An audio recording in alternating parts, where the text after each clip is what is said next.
Hi friends, welcome to my channel.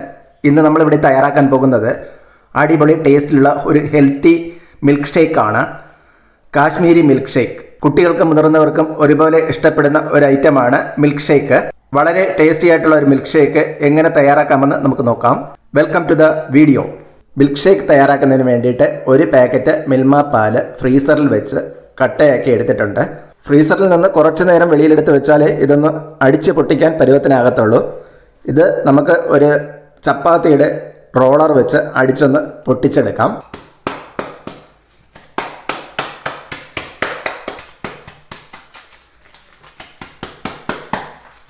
നന്നായി പൊട്ടിച്ചെടുത്ത പാല് മിക്സിയുടെ ജാറിലേക്ക് ഇട്ട് കൊടുക്കാം.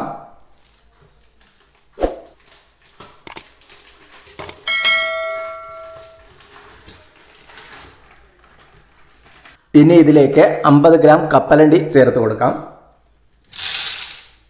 ഒരു 6 ഡേറ്റ്സ് എടുത്തിട്ടുണ്ട്, അത് കുരു കളഞ്ഞ് ഇതിലേക്ക് ഇട്ട് കൊടുക്കാം. കുറച്ച് കാഷ്യൂ നട്ട്സ്, കുറച്ച് ബദാം,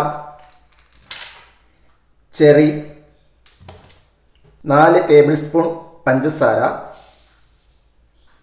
ഇനി ഇതിലേക്ക് 2 നാണിപ്പൂവൻ പഴം കട്ട് ചെയ്ത് ചേർത്ത് കൊടുക്കാം. പഴം ചേർക്കുമ്പോൾ പുളിപ്പില്ലാത്ത പഴം ചേർത്ത് കൊടുക്കുക.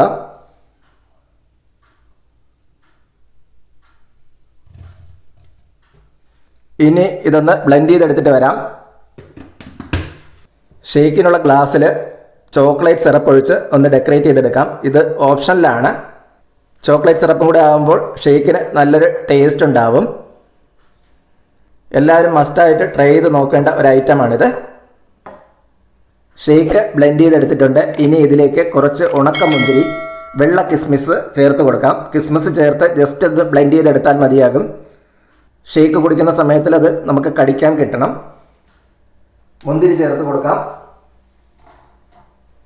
മുന്തിരി ചേർത്ത് ഒന്നുകൂടി ചെറുതായിട്ടൊന്ന് ബ്ലെൻഡ് ചെയ്തിട്ട് വരാം. ഷേക്ക് റെഡിയായി വന്നിട്ടുണ്ട്. ഇത് തയ്യാറാക്കി വെച്ചിരിക്കുന്ന സെർവിങ് ഗ്ലാസ്സിലേക്ക് ഒഴിച്ചു കൊടുക്കാം.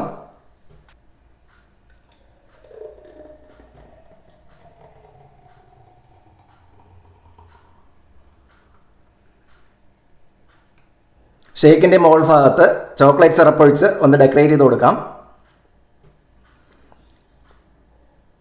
അടിപൊളി ടേസ്റ്റിലുള്ള ഒരു മിൽക്ക് ഷേക്ക് ഇവിടെ റെഡിയായി വന്നിട്ടുണ്ട്. കുട്ടികൾക്കെല്ലാം ഇത് വളരെയധികം ഇഷ്ടപ്പെടുന്ന ഒരു ഐറ്റമാണ്. നിങ്ങളെല്ലാവരും ഇതൊന്ന് ട്രൈ ചെയ്ത് നോക്കുക. തീർച്ചയായിട്ടും നിങ്ങൾക്ക് ഇഷ്ടപ്പെടും. വീഡിയോ കണ്ട ശേഷം അഭിപ്രായങ്ങൾ കമൻറ്റ് ബോക്സിൽ രേഖപ്പെടുത്തുക. വീഡിയോ ഇഷ്ടപ്പെട്ടാൽ ലൈക്ക് ചെയ്യാനും ഷെയർ ചെയ്യാനും സബ്സ്ക്രൈബ് ചെയ്യാനും മറക്കരുതേ. മറ്റൊരു വീഡിയോയുമായി വീണ്ടും കാണാം. Thanks for watching.